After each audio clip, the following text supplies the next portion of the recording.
साथियों, बीते 7 दशकों में महाराष्ट्र ने राष्ट्र के विकास में हमेशा से महत्वपूर्ण भूमिका निभाई है। मुंबई तो सपनों का शहर है ही है। महाराष्ट्र के ऐसे अनेक शहर हैं जो 21वीं सदी में देश के ग्रोथ सेंटर होने वाले हैं।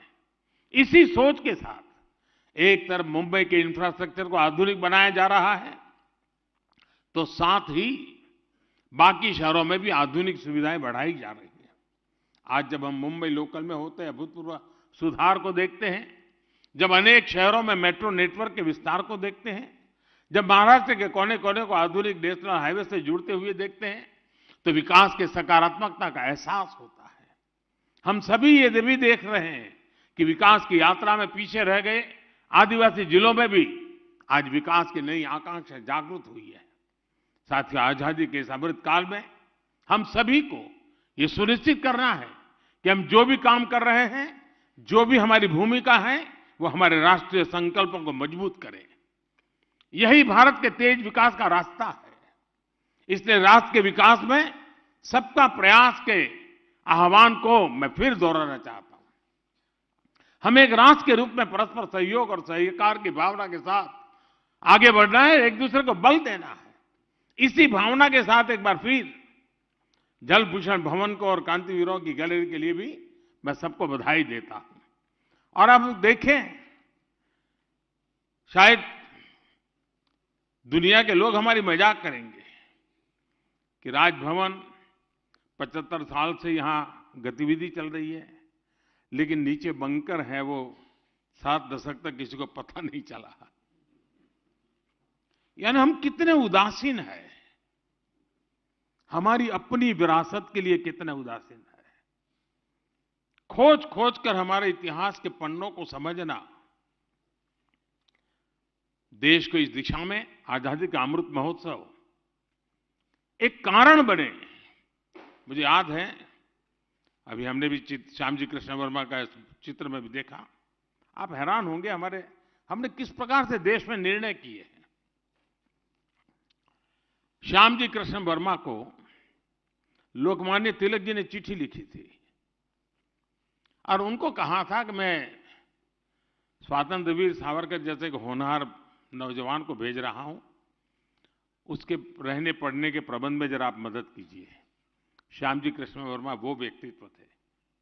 स्वामी विवेकानंद जी उनसे साथ सत्संग किया करते थे और उन्होंने लंदन में इंडिया हाउस, जो क्रांतिकारियों की एक प्रकार से तीर्थ भूमि बन गया था, और अंग्रेजों के नाक के नीचे इंडिया हाउस में क्रांतिकारियों की गतिविधि होती थी। श्यामजी कृष्ण वर्मा जी का देहावसान 1930 में हुआ।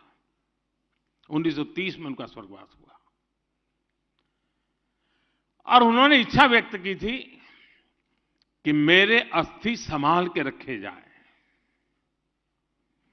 और जब हिंदुस्तान आजाद हो तो आजाद हिंदुस्तान की उस धरती पर मेरे अस्थि ले जाए जाएं।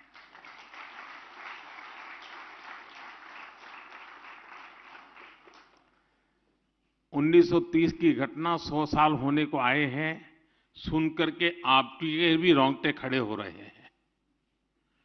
लेकिन मेरे देश का दुर्भाग्य देखिए, 1930 में देश के लिए मर मिटने वाले व्यक्ति, जिसकी एकमात्र इच्छा थी कि आजाद भारत की धरती पर मेरे अस्थि जाएं ताकि आजादी का जो मेरा सपना है, मैं नहीं, मेरे अस्थि अनुभव कर ले, और कोई अपेक्षा नहीं थी। 15 अगस्त 1947 के दूसरे दिन ये काम होना चाहिए था कि नहीं होना चाहिए था? नहीं हुआ। और शायद ईश्वर के ही कोई संकेत होगा। 2003 में 73 साल के बाद उन अस्थियों को हिंदुस्तान लाने का सौभाग्य मुझे मिला।